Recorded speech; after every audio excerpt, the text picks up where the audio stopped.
Hey, what's up? What's up? What's up? What's up? It is time to start the show. It's time to start the show. All right, listen, I'm gonna be silly for a little while because um I just changed my hair up, y'all. So y'all know for me, hair was used to be a big thing. It had to be permed, it had to be relaxed, it had to be all flowing, and you put the feather comb through it and all that. Then I went through my situation. And in December 2017, I was like, yeah, okay, I'm gonna chop it all off because I'm tired of somebody trying to use my hair to control me, right? So I chopped my hair all off and was experimenting with that and just had this boy cut and then I let it grow out a little bit and then I let it grow out some more. And this is total sidebar from actually tonight's tonight's episode, but it's kind of a big deal for me. So I chopped my hair off and now I've been letting it grow out. Like I told myself, if I just don't go to the barbershop, if I just don't go to the barbershop, it'll keep growing. So today is the first day that I actually blew my hair out with a blow dryer. And I had my neighbor come by and twist my hair all up. And then it dried and it's untwisted. And y'all, so I'm trying something kind of crazy and new, right?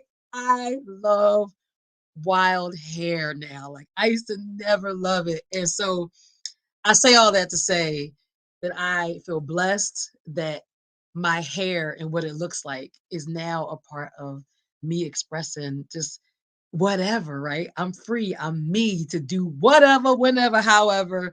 And anyway, so I'm just having fun with this crazy hair thing and this crinkly, and I just love it and the color and all that. Anyway, so God bless y'all. If you just joined, I just had a whole thing about hair that I didn't intend to even talk about. But this is the first time that I've like just done something different with my hair. So anyway, I am happy to be here. It is Sunday. It is January 9th. We are in the new year, y'all. I am Angelique, and I am the founder of Ladder Masters Inspirational Leadership Group. I just call it Ladder Masters because I had some ladders in my personal and professional life that I had to master, right? I had to get back on track after all that fell apart in my life after domestic violence. And so I am here talking to each one of you every single week because I can imagine that if that was your experience, if you experienced anything like what I experienced, or maybe not even what I experienced, some other challenge in your life, something that when you thought you were climbing a ladder in life, essentially tried to pull you right back down and knock you off of your path to reaching what is considered success or happiness for you. And so I'm here to talk about mastering your ladders. My focus is really on domestic violence survivors and victims when I do this podcast. So I just want to say to all of you that are watching, I see y'all on here. I can see that you joined. Thank you. Do you hear me? Thank you for joining in and listening to these messages because my prayer is that you hear something that either impacts your heart so deeply or you know someone who needs to hear the message and so you can pass it along. So, okay, welcome, welcome, welcome. It is Sunday. This is episode 32. Let me know if y'all can hear me because I see y'all jumping in and jumping out. Let me know that you can hear me and it's all good as I continue before I get started because I got a lot to share tonight. A lot to share. So, anyway, episode number 32. This is Dispelling the Myths of Domestic Violence. Now, listen, I had to do this episode. Okay. This is my brain going. I had to do this episode because some of the things I hear, what people think about domestic violence and abuse, let's call it intimate partner violence, some of the things that I hear that people say or their understandings, it just doesn't line up with reality. And so I'm here to help dispel the myths and to say a couple things that I think y'all need to hear, and I need to hear again, even to my own hearing. So, all right, episode 32. Now, you saw on the flyer, it was like, well, if it was that bad, then she would just leave, right? I'm being silly. If it was that bad, then she would just leave, right? Like, what's the big deal? Or I'm not in an abusive, like some people, I'm not in an abusive relationship because he never hit me. That was on the flyer. I put it there because that's some of the misunderstanding I still hear in conversations today. that people don't know. So, anyway, welcome to the episode number 32. We're getting started. I appreciate y'all popping in. If you haven't yet shared this podcast, please go ahead and share it. Make sure you do. Invite people, tag them in, let them know that we are about to get into a conversation that's not only important to what's going on today, but it is essential. And if you've been reading the news, if you've been paying any attention during this pandemic of coronavirus, we have a secondary pandemic. It is called the shadow pandemic. I will talk about this next week. Domestic violence happening, getting worse, increasing numbers happening during this isolation that we are all in. Why? Because abusers thrive on creating isolation for their victims. That's how they do what they do in isolation. So, okay, all right, I'm gonna keep going. So, hello to all of you, my courageous queens, my courageous kings. I am so happy to be here with you again another Sunday. If you haven't yet shared it, make sure you share the podcast. Send me a hello. Just say hi. I love conversation. I love people. So just send me a what's up, Angelique, or hey girl, or something, because I'm about to get started and I got a lot to say. And I want to make sure I speak this clearly and in such a way that it resonates with you. So you guys know I am here for three reasons and only three reasons: to bring awareness, break down facades, and build conquerors. That's why I'm here every single week. You can say it with me. They all start with the B. Bring awareness, break down facades, and build conquerors. That's why I'm here. All right. Now, this second reason, which is to break down facades, that is the reason I am talking this week. Episode number 32: Dispelling the Myths of Domestic Violence. So, again, send me a shout out, say hello. I don't see any comments coming in yet. Again, I know sometimes it's really weird.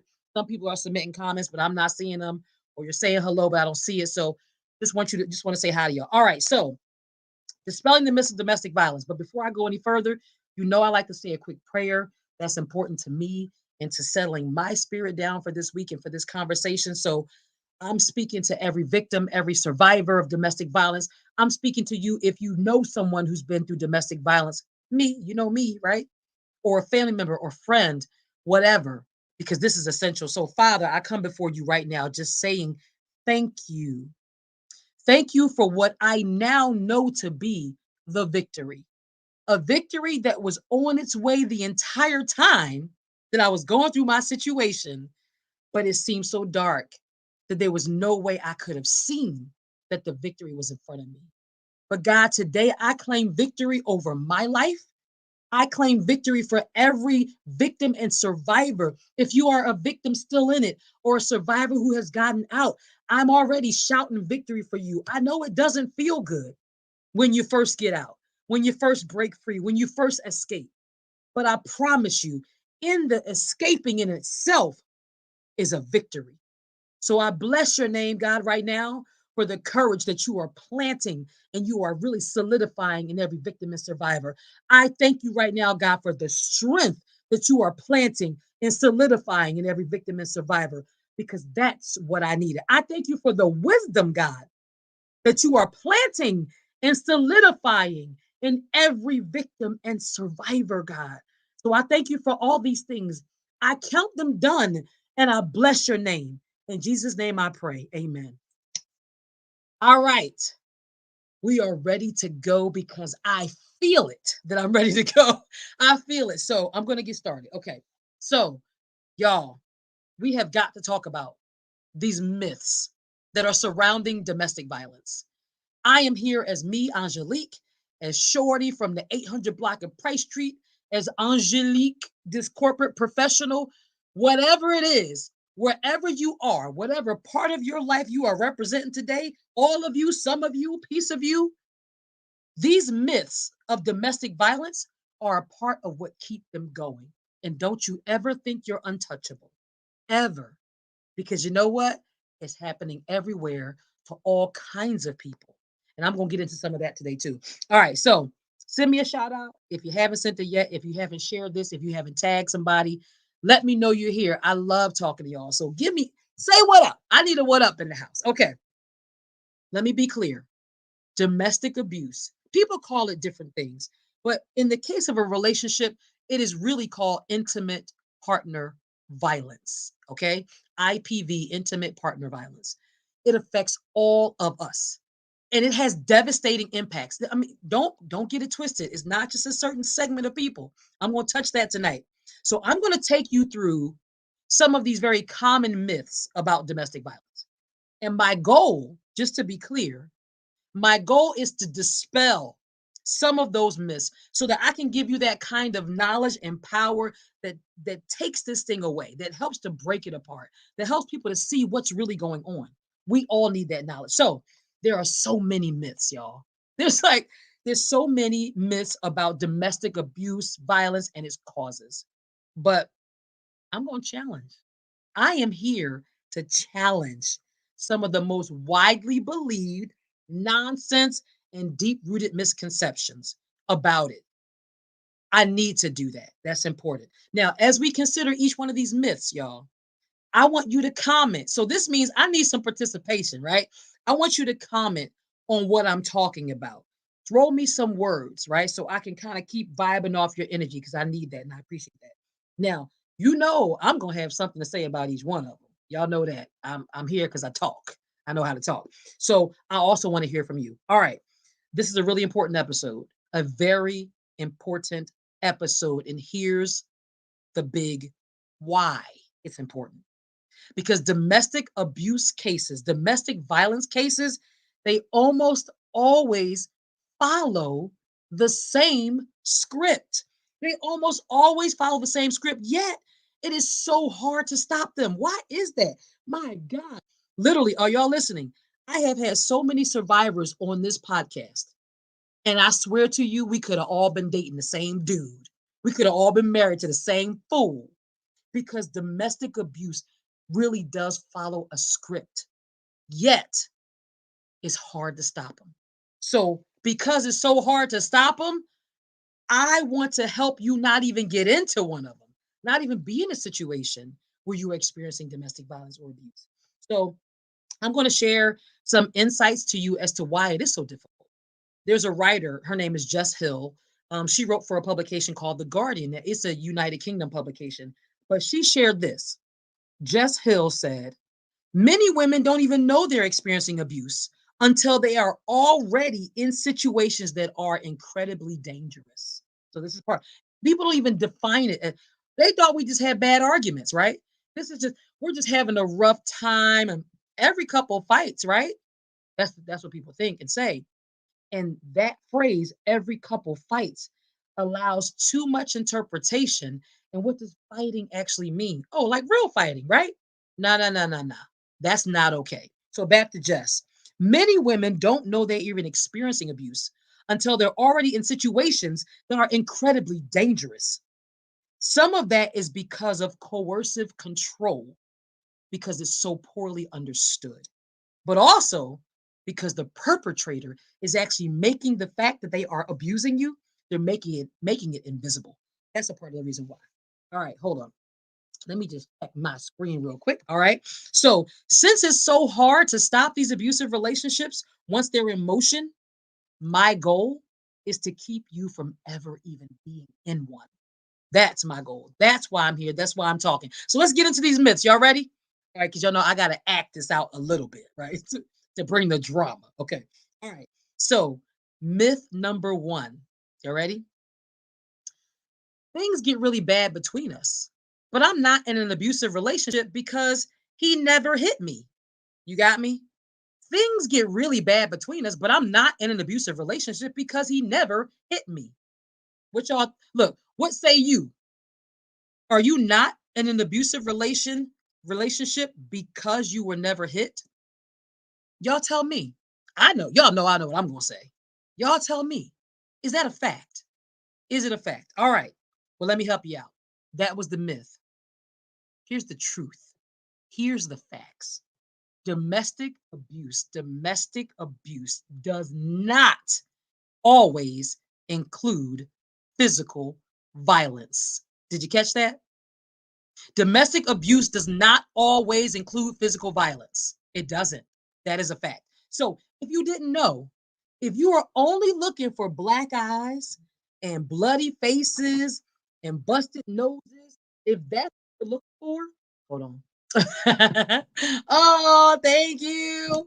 All right. So if that's what you're looking for, then you will miss it altogether. Because let me let you in on a little secret, a little known fact. Abusive relationships don't even typically start with physical violence. Did you know that? They don't even typically start with physical violence. Well, of course, because if a dude comes in, I'm just going to use a guy. I'm a female, so I know women are abusers too. But for the sake of this conversation, I'm a woman. I'm going to talk about it from a woman's perspective, being abused by a man. Okay, so stay with me.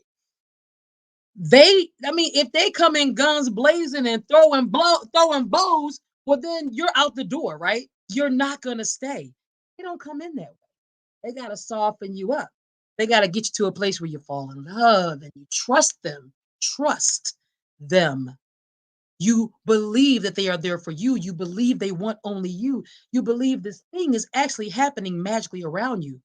So when the physical violence, when it starts, it's not physical, verbal, emotional, psychological, financial, sexual, and the physical violence starts, you are so far in that you almost don't know what to do at that point. And some women get out right away. And some women, as they say on average, take 7 times to officially leave their abuser. So stay with me, y'all, because I want you to understand the dynamics of what's actually going on here. So let's define domestic abuse. It is any intentional, stay with me, y'all, intentional. Don't get it twisted. This stuff isn't accidental. It's not a mistake. It's not a oops. It is intentional.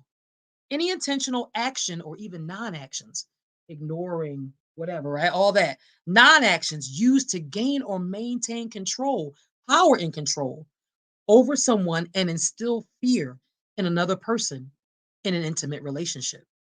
It is intentional. So that's threats, intimidation, coercion, isolation, minimizing, blaming, financial, emotional, psychological, sexual, spiritual, physical abuse. All of that. So things get really bad between us, but I'm not in an abusive relationship because he never hit me does not mean that you are not in an abusive relationship. Abuse takes many forms, many forms. I just said them all: financial, emotional, psychological, sexual. Yes, sexual too. And physical abuse can be included. It is the willful, which means intentional, deliberate abuse of another person. So it's a part of a system of power and control. Just be aware of that. And whether or not somebody is throwing a bow at you or putting their hands around your throat to strangle you, yes, those are clear signs of physical violence. But I want you to know that the absence of physical violence doesn't mean there's no abuse. Many forms of abuse. Are y'all with me? So check this out. Let me tell you something about some abusers. Some perpetrators actually confine their abuse on purpose to forms of physical aggression, such as pushing, shoving, headlocks. That was my experience: the pushing, the shoving, the headlocks, and sometimes strangulation, but leave no marks on purpose. So, again, if you're looking for the black eye, the bloody nose, the busted lip, you're going to miss it. That woman is experiencing abuse. You just can't see it, y'all. You just can't see it. Other abusers are even more subtle. All right. They will control their victims through tactics like they're going to dominate, intimidate, humiliate, and even threat. The threats of humiliation. You do that, watch what I put on Facebook. I went through that. Mhm. Watch what I tell people about you. I went through that. That is a horrible, y'all. I'm going to keep going because some of that stuff that I saw and heard and went through, even thinking about it now, I can just throw up. So, my point here is whether it's physical or emotional, some abusers who mistreat their partners will confine their abuse within the home, and they are ensuring that there's no evidence from a family or a concerned friend or anyone would even notice. So, again, just because someone hasn't been hit and there's no marks left, do not think that everything else is not abuse. It's just a bad day. They're just having a rough time in a relationship. Nah, pay attention. Abuse is a real thing. So that was myth number one. What was myth number one? Yeah, I'm not in an abusive relationship because he never hit me. Puh. Let's toss that right out the window. That's a myth. I just told you the truth. Now you know the truth. Those words are acts of intimidation. Land as hard as a punch. Yes, they do. Let me pull this up. This is Tanara. That's my girl. All right. Comment was those words and those acts of intimidation, they land as hard as a punch. They absolutely do. So trust and believe, having been through it, having heard all kinds of things. Y'all, I heard everything from I'm gonna tell people that you were sleeping with people while you were traveling for work, so I can use that in my divorce to get. I heard it all, y'all. I heard it all. A bunch of crap, a bunch of lies. But just because you didn't see my eye black, trust and believe I went through abuse. That's how I got my protection order because I certainly needed protection from that person. Number two, y'all ready? So, myth number one, blown out the window. Myth number two, the reason he abuses you is because he loves you. Did I say that right? Let me get that. I'm trying to do the drama. The reason he abuses you is because he loves you. Who said that? Who said it so I could punch him right in the eye? Oh Lord have mercy. What they say? What we say? Help me, Holy Ghost. Help me, Holy Ghost. Okay. That is the biggest lie ever told.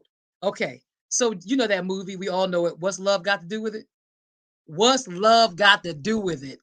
And love ain't got nothing to do with abuse. Can we just be real clear? Nothing. Or like we say in Philly, nothing. Nothing. The reason, let me tell you, the reason he abuses you is because he loves you? Nah, nah, nah, nah. The reason he abuses you is because he wants to. And because he chooses to do it every single day. Power and control. Power and control. If you ask me, I personally, just kind of a sidebar, I personally believe that there's some serious spiritual, demonic issues going on with abusive people. Me, that's what I believe. I will stand on that all day. So back to the why. Why is because let me do the he thing because I'm a woman. Because he has the nerve to think that he is entitled to have control over you. Now, whether that's because of our patriarchal society that has him believe in that, or her, remember, there are women who are abusive too. Whether somebody in her life at some point or his life while they were growing up, that was his experience or her experience, I don't know. But let me tell you something, intimate partner violence, domestic abuse is an ongoing system of control. That's it. There's what this abusive partner is essentially seeking to override your autonomy, to destroy every bit of your sense of self. I am here to break down some myths, to dispel these myths. I am going to talk very clear and very deliberate in everything I say today because I don't want to mismatch any words. I don't want any confusion here. When you talk about domestic abuse, when you talk about violence, domestic violence, intimate partner violence, it is not an oops. This is all deliberate, has nothing to do with love. We all know what love looks and feels like. And if you don't, it is scriptural. Love does not hurt. Love is kind. Love is understanding. Love is all these things that we know God is love. So if you're associating abuse with love, you got it wrong. And let me be the one to help you clarify this picture. Now, their end game is to make you entirely subordinate, entirely subject, and a willing slave. Did you hear what I just said? Their end game is to make you entirely subordinate, a willing slave, so that they can do what they want to do. Now, if you ask me, I personally think that abusive people are very empty and very dark. And it's your light they are seeking. It's the good in you that they don't have, that they are trying to pull out of you because they are empty and they are trying to suck it out of you. And then when they're done sucking it out of you, they're on to the next person because they need another host to do this with. It is sick and dark, y'all. But I am telling it to you just like this so you do not get confused. All right. Now, There's a British survivor. She's from Britain, British survivor advocate, and she tweeted this: "You become disoriented, hyper vigilant, confused, and most likely sleep deprived." Y'all, I remember being sleep deprived.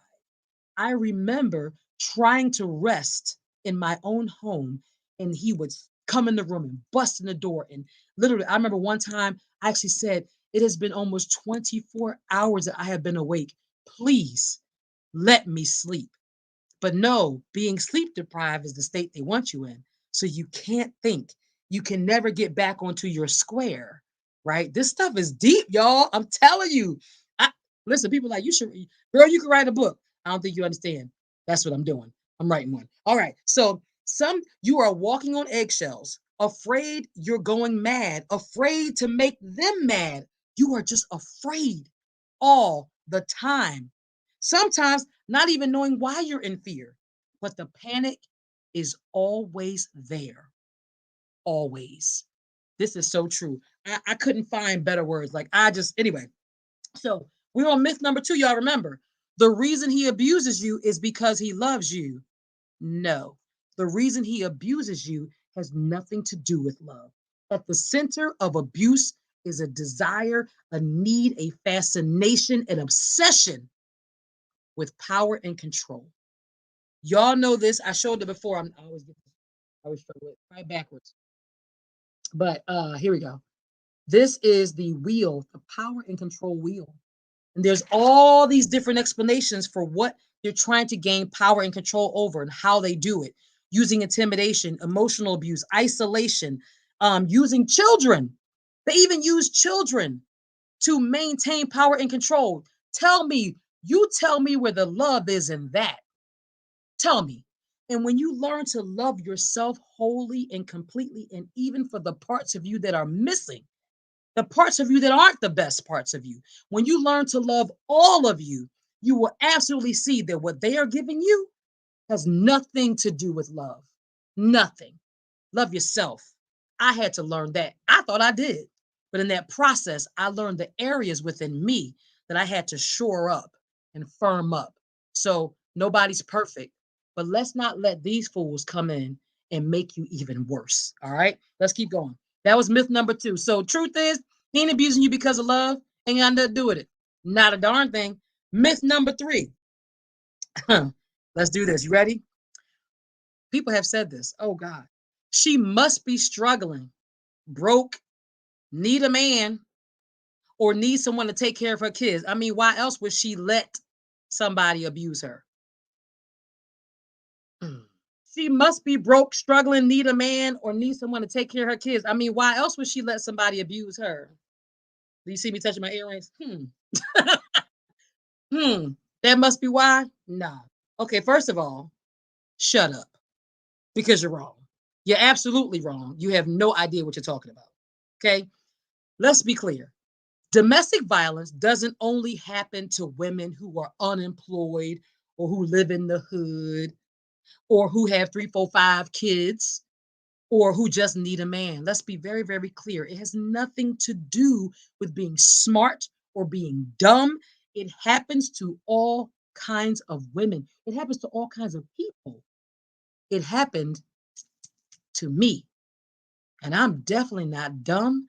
I didn't need a man. I ain't had 3, 4, 5 kids. I had no kids, never married, fully educated. Check my resume. Had nothing to do with any of that. So let's all stop the nonsense. This one, she must be struggling, broke, need a man, need somebody to take care of her kids. We're going to pick this one up right now. We throwing that one into the freaking garbage disposal and spin that thing around. Tear that thing apart because it's not true. Okay, so in my case, let's talk about me, right? I'm here. I was young, educated. I was waiting on being to be married. I was waiting to have children. I wasn't perfect, y'all. Don't get me wrong. It wasn't like I was abstinent my whole life. Like, we ain't gonna tell that lie, okay? That's a lie. But I had made a choice at that point to be abstinent, to wait. So, gosh, and being broke, nah, boo. I was the money. Okay. I was the money. Ain't got nothing to do with none of that. So that's where the financial abuse even came in later because I was the money. And let me just clarify in case you're wondering, I was sexy. and chocolate even then. Okay. So even then I was sexy and chocolate.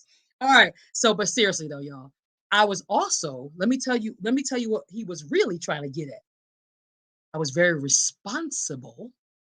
I was very compassionate, very loyal. My besties will tell you, very loyal and empathetic. So you want to ask somebody what they're looking for? Ain't got nothing to do with that other stuff, struggling, broke, need a man. Nope, nope, nope, nope.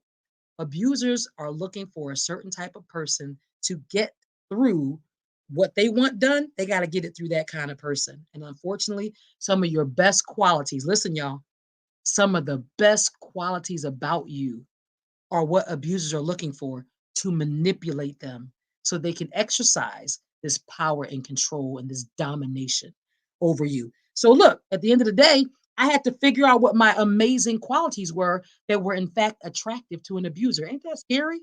Like the best parts of me, I had to figure out what those were and to bring balance to those really great qualities because unfortunately, those great qualities, empathy, loyalty, compassion, responsibility, those great qualities are what abusers look for so they can take it, manipulate it, and then have total domination over you as a result of those great qualities. So let's keep going. Abuse happens because many victims think, like me, I thought I was starting a beautiful relationship because that's what he had me believing. That wasn't the case. I thought I was starting a beautiful relationship when in fact, when in fact, from day one, he was, they are. Essentially, they have a plan. And I was on a speeding train down a track towards abuse.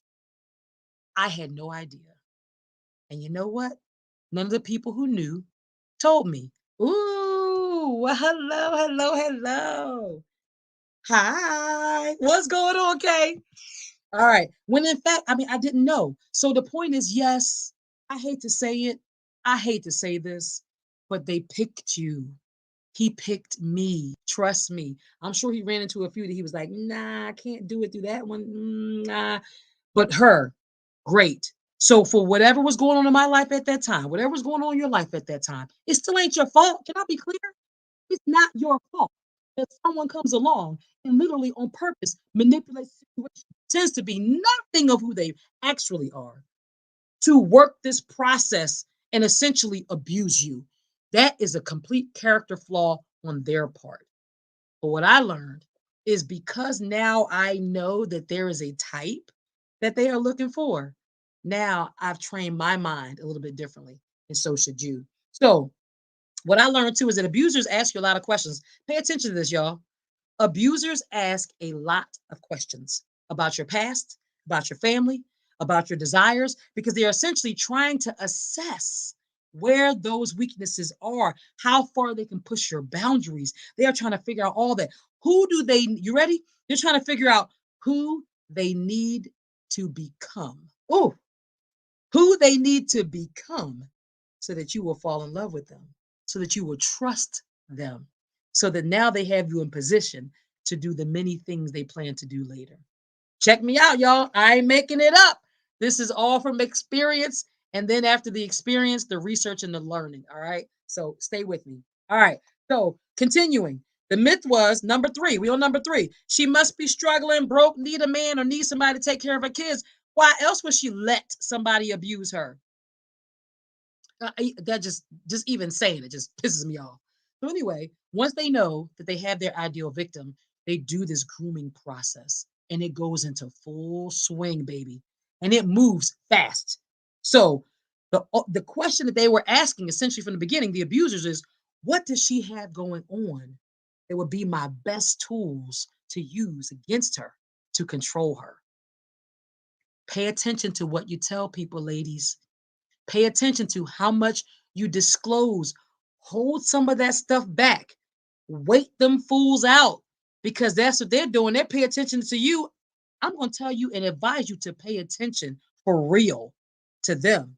All right. So, especially if you're looking for a serious relationship, marriage, whatever, especially, well, they are all over that. Let me go back. Myth number one, I must not be in an abusive relationship because he never hit me. Lies. Abuse isn't just physical. Myth number two, the reason he abuses you is because he loves you, girl. Oh, no. No, no, no, no, no. Ain't got jack to do with love. Not a thing. Not one thing. Love has the definition of love and the definition of domestic violence or intimate partner violence, two very different things. Myth number three, she must be struggling, broke, need a man, or need somebody to take care of her kids. I mean, why else would she let somebody abuse her? Not true at all. Abuse doesn't only happen to one type of person, it happens to all kinds of people. Again, it happened to me. Well, I'm here talking to you because I don't want it to happen to you. And if it has, I never ever want you to experience it again.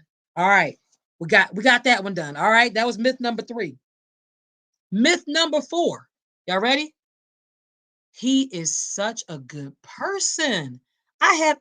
Whoever this I is talking, I've never seen him be aggressive. She must have done something to provoke him.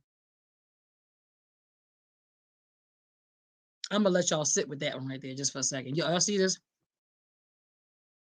Mm-hmm. He is such a good person, and I've never seen him be aggressive. She must have done something to provoke him. Yeah, let's get into that. No, he is not a good person.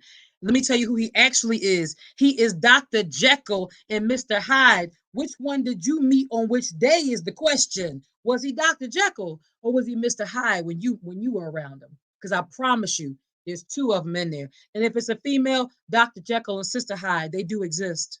Yes, they do. Now, back to the male abusers just for a moment here. Let me tell you what happened. No, he's not a good person. If you abuse other people, if you manipulate, if you take advantage of, and it's all intentional, which is the definition of abuse, if it is a pattern of power and control, willful intimidation, a pattern means you are doing it over and over and over again. Ain't nothing good about that. So get that out your vocabulary. Let's talk real talk. He's not a good person. All he's done is successfully shown the world one side of himself, the side he needs you to see or needed that victim to see in the beginning so that he could accomplish what he was trying to accomplish. I just want to be really, really clear because there's so many things that are misunderstood about domestic violence and abuse that if somebody doesn't just say it, damn it, if somebody doesn't just say it, if women aren't willing to expose what they've been through, to talk about the stuff they've seen, sisters don't talk enough nowadays. Women need to share more often. So what that happened to you? You're still an awesome person. So what you went through abuse? Thank God you're still here to talk about it and to tell your story, to preach your testimony. Thank God that you are still here to help the next person. But if you keep your mouth shut, if you never say a word, if you just let the cycle continue, then how is it? How is it that you're not helping the cycle continue? You're actually helping it when you don't open your mouth. We have got to stop and say enough is enough. And if it takes me to lay on the sword, to throw myself on the sword, to say no more, silent no more, abuse no more, domestic violence no more, intimate partner violence no more, children watching men abuse women and women abuse men no more. If it takes me to do that, and you know what? I'm here for it all day. I'm here for it all day. Count me in. I'm in for that. So I'm going to keep going. Bottom line is, he successfully shown the world one side of himself to keep everybody off the trail, and yet shown her in private a completely different dark side. That was my experience. Oh, we at the party, we at church, we at the big family dinner. It's all good. We at the company event. It's all good. Back in that hotel room, after church in the car, back at the house, completely different. Completely different. Jason, stop playing. Ah! How are you? I'm so glad you joined in. All right, so I want to make it very, very clear. Please hear me. Hear me. The behavior of abusers is calculated. It is a choice. This is not an accident. They are not crazy. They're not sick. They are not confused. And they are certainly not angry. Back to the myth. I've never seen him be aggressive. She must have done something to provoke him. No, no, no, no, no, no. They are not angry. Because if you use the word angry, that would suggest that you're saying that the victim did something to make them angry. And that is a big hell no. It doesn't matter. Let me help you understand and sort of balance you, center you right here. It doesn't matter what you do or you don't do. They are going to abuse. That is what abusers do. It is power and control and manipulation, period. That is it.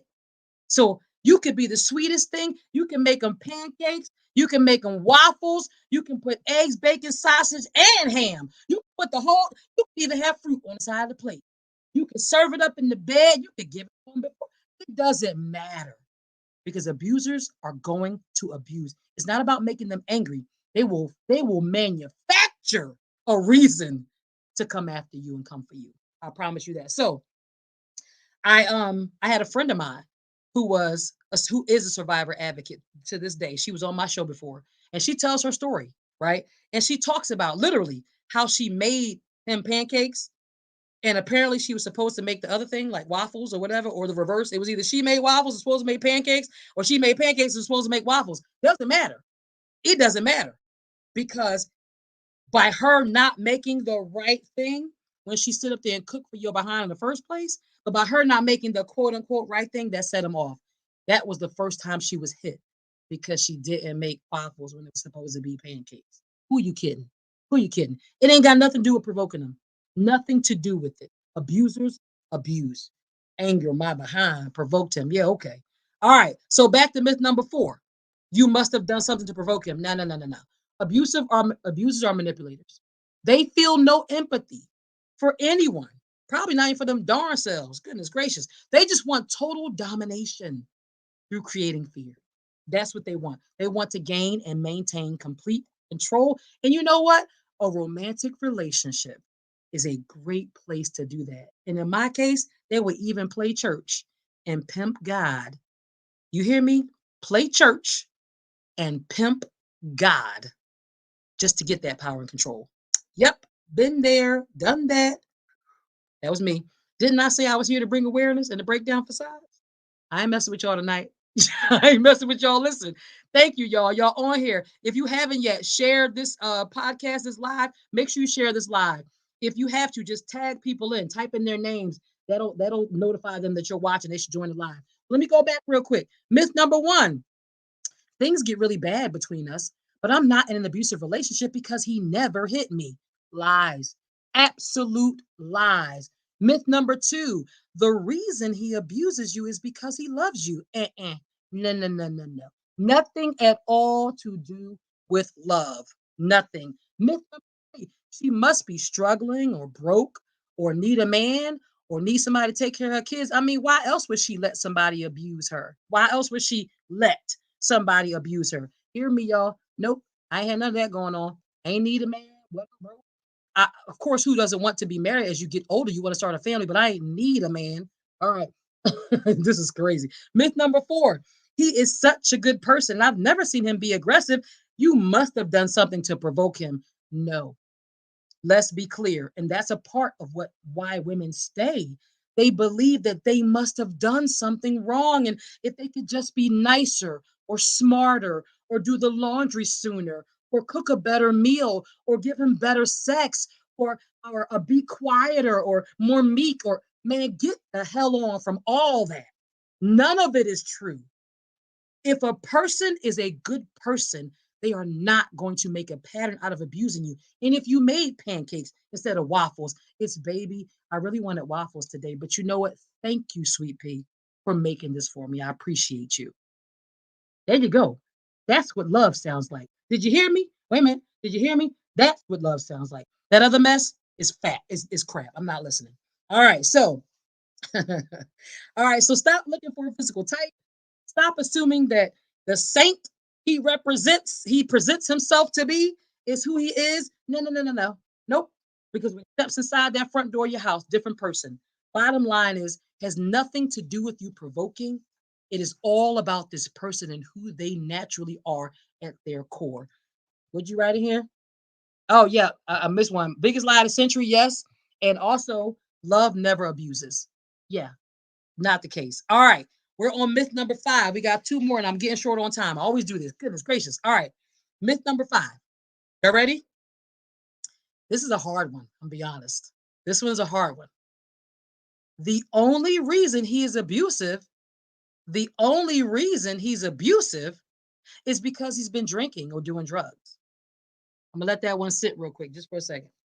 Hey y'all. The only reason he's abusive is because he's been drinking or doing drugs. What y'all think?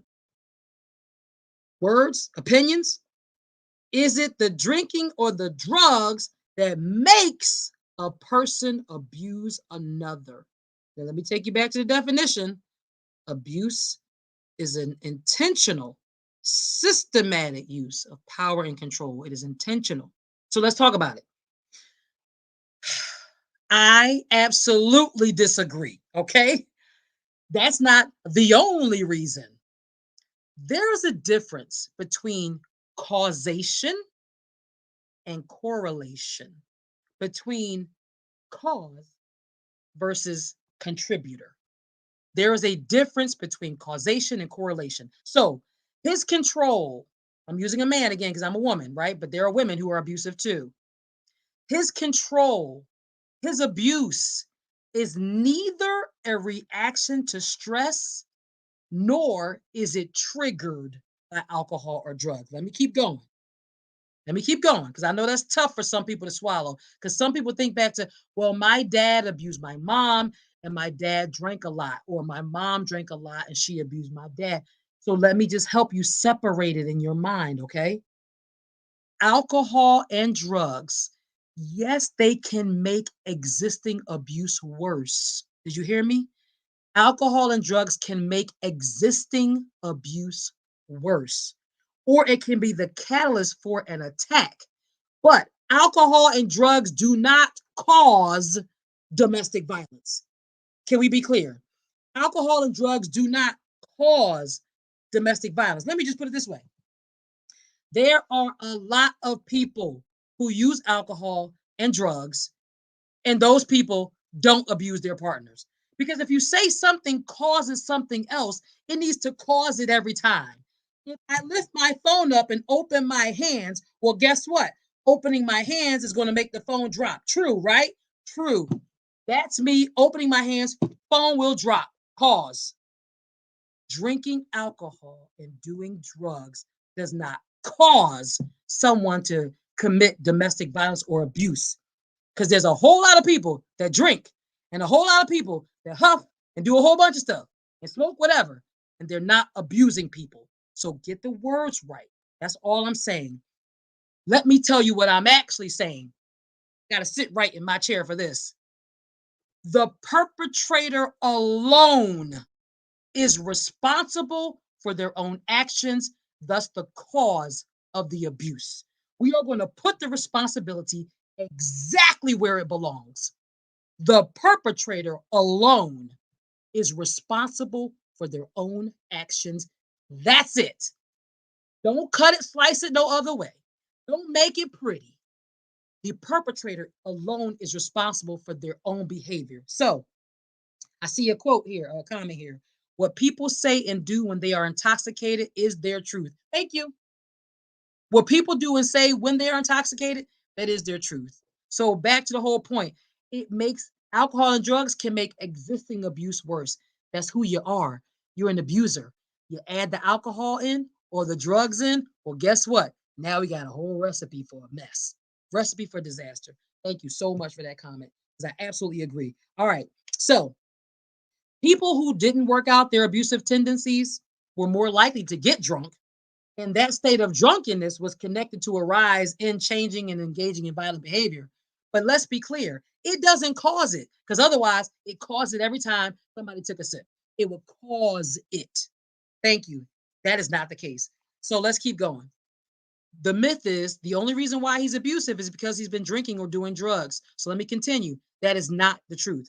So since alcohol can lower inhibitions, it can compel risky behavior and rob people of their self-control. So an individual with this quote unquote unreleased rage, they'll act out when sufficiently intoxicated. But I just want to make it very clear. Someone who is committing abuse is doing it out of choice. That is what they want to do. You can't blame it on the alcohol. You can't do that.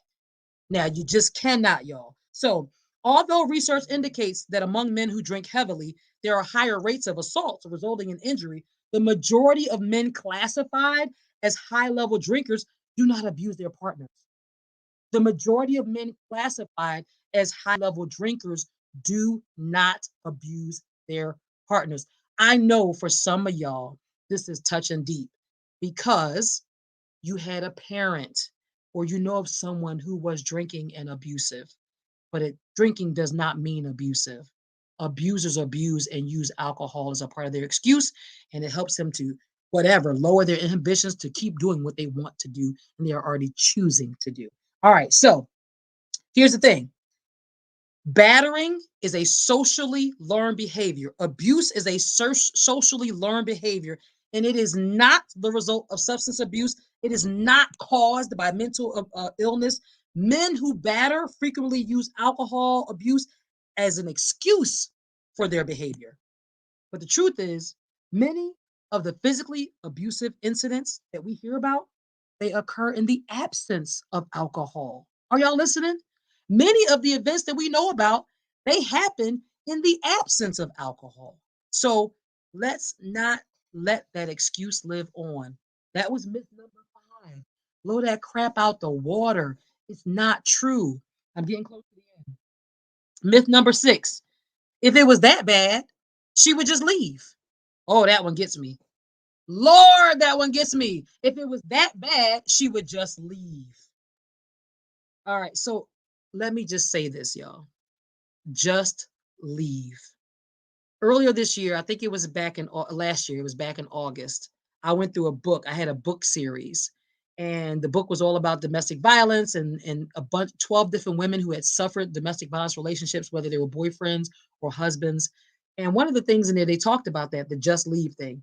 That first of all, you don't just leave an abusive relationship like this is what they said in the book. You know, when you're sitting in the movies and the movie goes off, it's done, and the credits start to roll, and you kind of get up and you just leave. Well, yeah, you just leave a movie theater. You don't just leave an abusive relationship. And there's many reasons why you can't just leave. You escape. You break free. Trust me, I know, been there, done that. Got the little badge to prove it, okay, y'all? That's exactly what you do. You're escaping. You're breaking free. And it is not easy. So, when you say that, when you say we need to stop blaming, we need to if it was that bad, she would just leave. When you say if it was that bad, she would just leave. Let me fix your thinking if that's what you think. We need to stop blaming survivors for staying and start supporting them to enable them to escape. This is not a 1 + 1 = 2 thing, y'all. I know some people are like, well, what's going on in that house? I mean, just run, just this. You don't know all the dynamics that have led up to the situation that woman is in. Are there kids involved? Does he have a gun in the house? Has he strangled her before? Because let me tell you, strangulation, that's one of the big ones that when you look up, folks will get strangled and they end up dying. That is one of the main ways that victims go out of here through strangulation. So you have to understand, stop and take the time to understand the barriers, because there are many of them. There are many barriers to leaving. They literally stand in the way of a woman leaving an abusive relationship. Think about this. I mentioned financial abuse. Do you have any idea how much abusers handicap their victims so that they cannot leave? Do you have any idea the isolation that occurs most of the time so that by the time the victim is ready to leave, there's almost no one there to go to? I wish I could like there needs to be a 4 or 5 hour thing that explains and shows y'all real life situations that makes it so difficult to leave. Truth is, statistics tell you that within the first, they say 2 months or even 2 years, up to 2 years of leaving an abuser is the most unsafe, the most dangerous time for a victim because that abuser is fired up. You got away from me? No, you didn't. Watch what I do. And I'm going to tell you something. The ultimate form of control from an abuser's perspective, the ultimate form of control over someone is to take what is rightfully theirs, which is their life. So when I tell y'all that it's dangerous, it is dangerous. There are so many women that have lost their lives because of domestic violence and trying to escape. All right, so first thing I'm going to request this. First, can we please stop using the word leave? Like, I leave work at the end of the day, right? I can't just leave an abusive relationship.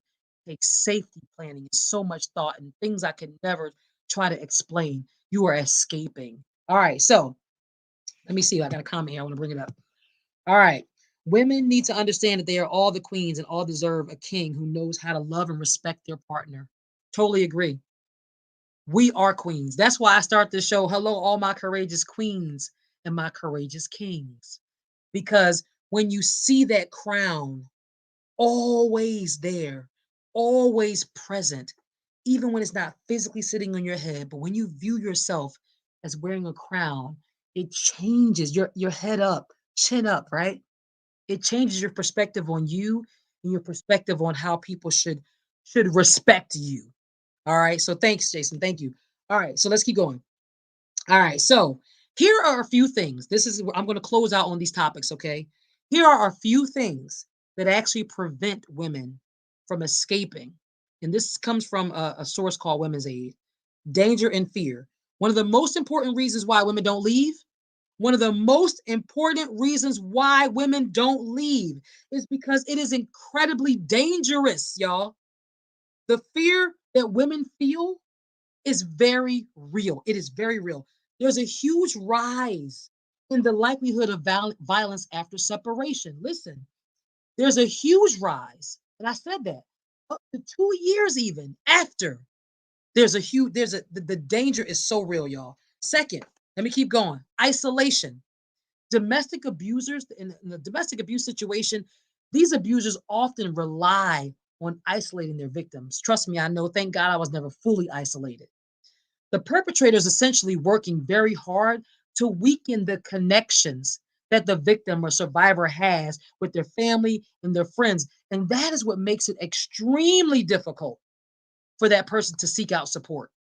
Now, they're going to even try to reduce a woman's contact with the outside world to prevent them from recognizing that his behavior is abusive and wrong. So, if that abuser can successfully keep everybody out, keep them out of the house, keep them off the phone with her, then they even do a good job of reducing that woman's contact with the people who could help her, that could see that they are mistreating her. It is terrible.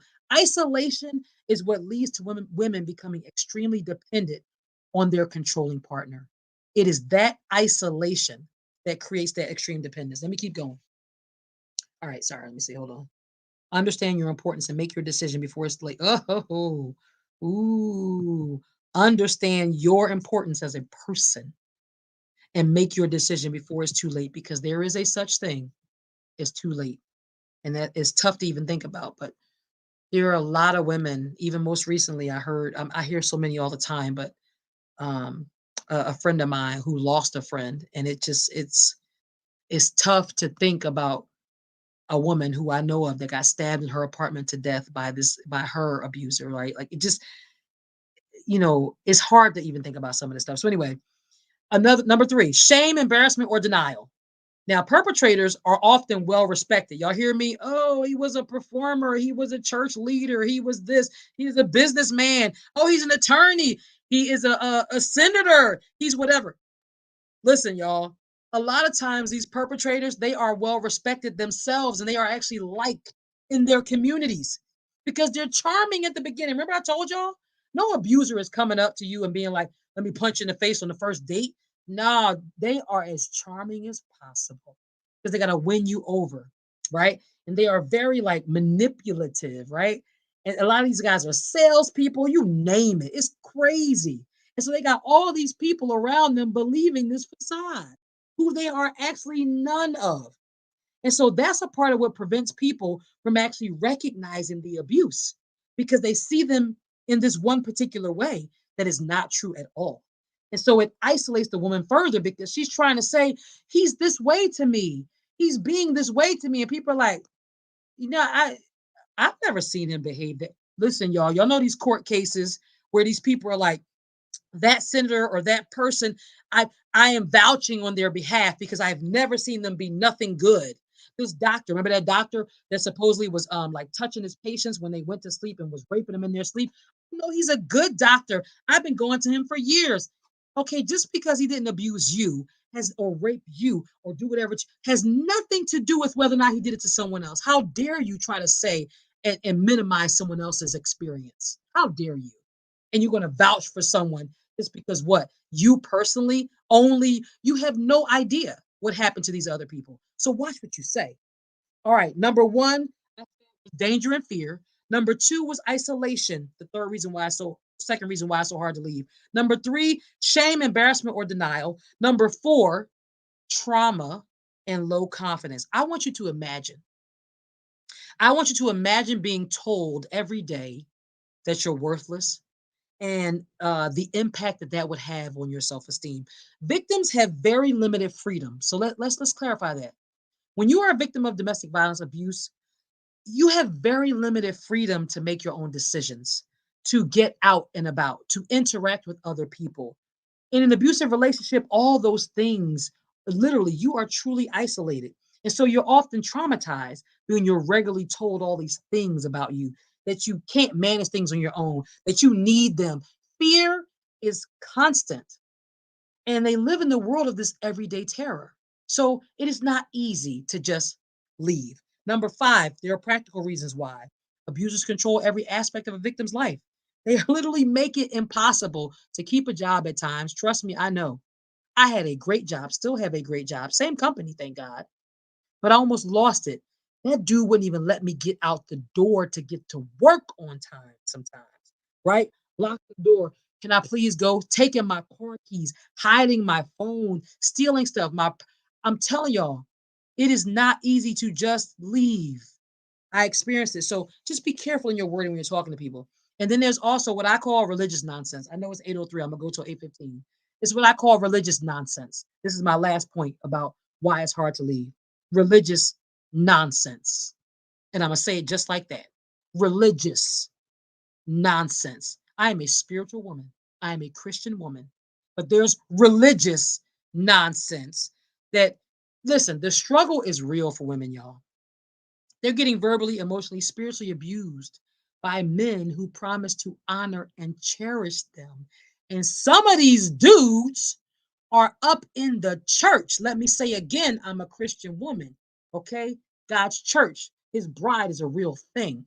But there are people who are manipulating the beauty of God and the beauty of his word and the beauty of his church to be able to do these filthy, disgusting, demonic things. So when you got these church leaders who are often being told by women to submit to their husbands, to endure and to stay, and telling them that divorce is wrong and it's not biblical. Wait a minute, is abuse not wrong too? In here, we got to make it make sense, y'all. Can we make it make sense? We need to do that. There's a significant number of perpetrators. They are church leaders.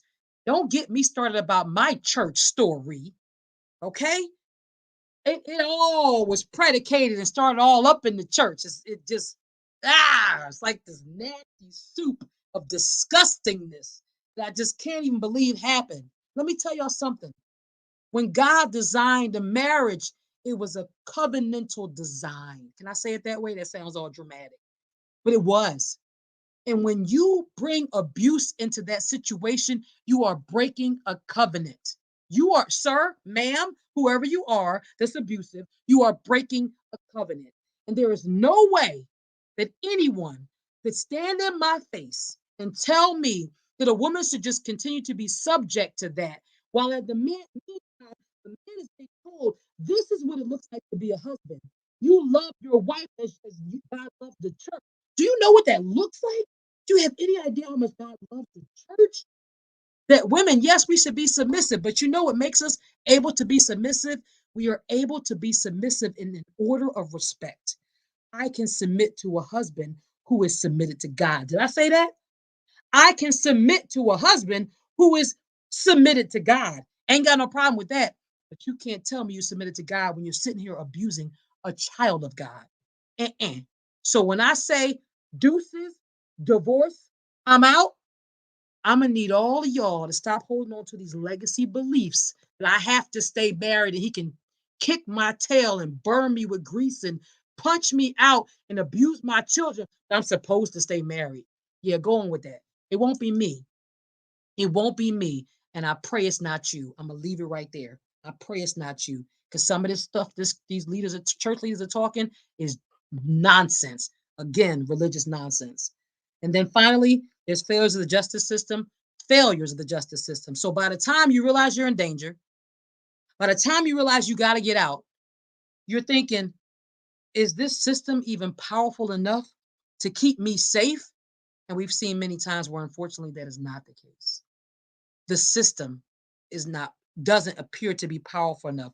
And if you don't report it to the police, well, I don't know how much help you're going to get if you don't report it at all, because you need to do that to try to get a protection order, to put some paperwork in place to say this person is dangerous to me. So, anyway, long story short, I'm going to go back through because we're close. Remember myth number one? Myth number one, things get really bad between us, but I'm not in an abusive relationship because he never hit me. That is a lie. Doesn't require only hitting. Abuse comes in many forms: physical, financial, sexual, emotional, psychological, mental. All the other forms come well before physical violence. Number two, myth number two, we busted this one out the water. The reason he abuses you is because he loves you. Yeah, okay. Yeah, that nothing to do with love. Myth number three, she must be struggling or broke or need a man or need someone to take care of her kids. Why else would she let somebody abuse her? Okay, no, because abuse happens to all kinds of women. Holly Berry. Is she broke? Is she struggling? No, there's other things going on there. Doesn't have anything to do with that. All right. That was number three. Myth number four. Where's my number four, y'all? Myth number four. He is such a good person. I have never seen him be aggressive. She must have done something to provoke him. No, no, no. Nope. Doesn't matter what you do or don't do. Abusers will abuse. Did you hear what I said? It doesn't matter what you do or don't do. Abusers will abuse. Sorry for all the paper shuffling, y'all. Number five, the only reason he's abusive is because he's been drinking or doing drugs or something. Nope. Mm-mm. Nope. Causation versus correlation. Drinking does not cause abuse. The only person responsible for their behavior is the abuser. Don't blame it on something else. I'm not listening. Nobody's listening. Number six, which was if it was that bad, then she would just leave. And we went through a list of reasons that are barriers to a woman leaving an abusive relationship. They are real, y'all. They are real. These are real things and they're difficult. All right. So we're at the end. Now, I said a lot. Because we're at the end, I'm going to pour back into y'all just real quick with some positive affirmations. Bottom line is, hey, listen, you were never to blame. If you yourself found yourself in these situations, in these six situations, you were never to blame. Abuse is not your fault. What you do have to do, though, is to find your way out before it's too late. You absolutely have to do that. You are not alone. Clearly, I'm here, and there are many other women. The statistic says 1 in 4, probably more like 1 in 2, because that's only what's reported is 1 in 4. Probably more like 1 in 2 women. Probably every other woman has at some point in her lifetime experienced abuse, domestic abuse, all right, intimate partner violence. You are stronger than you know. You define yourself. You define you, not anyone else. You are no longer afraid or ashamed. No longer afraid or ashamed. You can break free and leave. You have to do it. You literally have to do it. But you have to do it safely. And that's the key that I've been talking about all night. It does get better. I know when you're like, gosh, I leave and then now what, right? I escape. Let me correct that. I escape. I break free. And now what? Listen to me. It's not easy. It's not an easy road, but it does get easier. It does get better one day at a time. Finally, you're not a victim or a victim. You are not a victim, but a victor. You are a domestic violence survivor. All right. So we're at the end. I want to say good night. I am so appreciative of all of you that put the comments in. I really, really am. It's been a wonderful night. Thank you to Nara. Thank you to Kay. Thank you to Jason Alex, who came up in here. We've done a lot of work on the marketing side together. So thank you. His organization built my website. I appreciate every single one of you. If I didn't name you, forgive me. I know we got to get off of here because it's already 8:11. So I'm going to go back to something that Tanara said early on, and it's this. She said, those words and acts of intimidation land as hard as a punch. They land as hard as a punch. So I just want to say this to you. Even in the absence of physical violence, the other parts of domestic abuse, whether it's verbal, emotional, psychological, sexual, financial, spiritual, those other types of abuse have profound impacts on a person well before the punch even lands. So I want you to understand the challenge and the process because it doesn't happen just one thing to the next. He was perfect, now he's bad. It's a process they're taking you through that you may not even recognize. I want you out of the cycle of abuse. I want you out of it. And if you get, once you get out, I want you to stay out. And if you've never been in, my prayer is that you will never, ever be in it because it is a hard thing to get out of. And oh gosh, hard isn't even the right word.